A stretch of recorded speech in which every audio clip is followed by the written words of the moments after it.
Here's a completely new standard under NSPIRE called Guardrail. I used to joke that the UPCS standards included a stair rail deficiency, but it could only be cited if there were stairs with 4 steps or more. If you had a drop-off into the Grand Canyons or the depths of hell, there was no defect for a missing railing unless there were 4 steps going down into it. REAC has corrected that omission with the addition of the new Guardrail standard. Guardrail issues are always considered life-threatening and are, as a result, one of the highest scoring defects possible. Guardrails can be cited in a unit, on the inside, what we used to call common areas, and outside.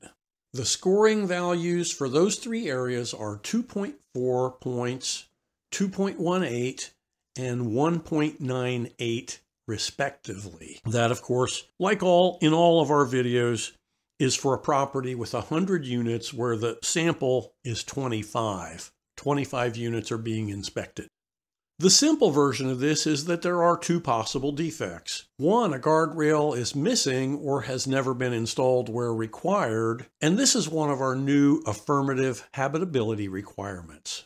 It was a basic principle under UPCS that we only inspected what was there. We did not cite a defect for something that should have been there but never was. For example, we only cited inoperable GFI outlets where they existed. We did not cite a location where there should have been a GFI outlet according to modern code, but none had ever been installed. So affirmative habitability requirements are something new. That's where we actively call for something to be present as needed, even if it's always been absent. Deficiency 2 occurs when a guardrail is present, but it's not functionally adequate. It's too low or it's not secure. So let's look at the longer text. A guardrail is a barrier along an open raised walking surface. Common components would include railings, posts, top rail, mid rail, vertical rail, baluster, anchors, brackets. Access, in other words, where do we find them?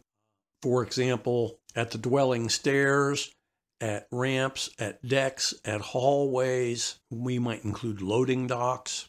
Inside, all accessible walking surfaces within the interior common spaces, e.g.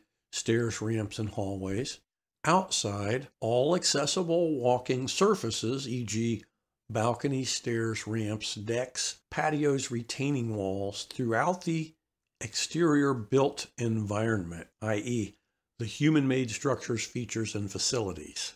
For more information, a retaining wall that is not adjacent to a walking surface should not be evaluated under this standard.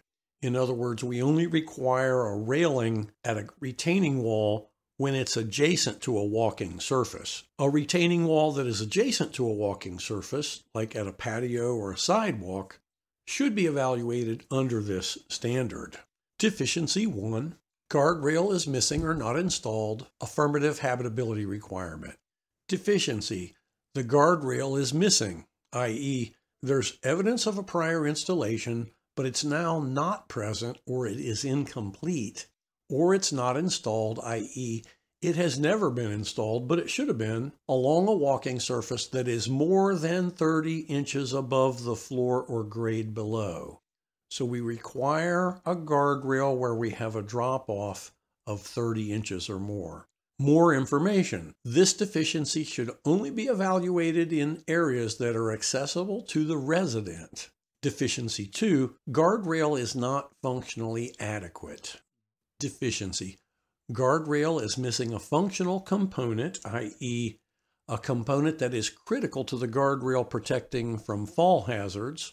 Guardrail is damaged, i.e. visibly defective, something that impacts functionality. Guardrail is less than 30 inches in height. Don't confuse this with the 30-inch height for a drop-off. We also require that the guardrail itself be at least 30 inches tall. Guardrail is not securely attached and cannot reasonably protect from fall hazards. More information.